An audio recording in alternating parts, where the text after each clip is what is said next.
حدثنا أبو نعيم قال حدثنا هشام وشيبان عن يحيى عن أبي سلمة قال سألت عائشة أكان النبي صلى الله عليه وسلم يرقد وهو جنب؟ قالت نعم ويتوضأ.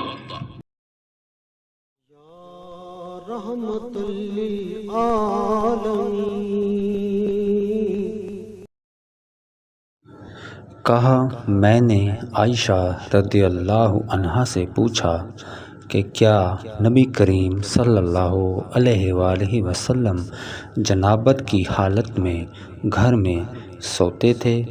کہا ہاں لیکن وضو کر لیتے تھے۔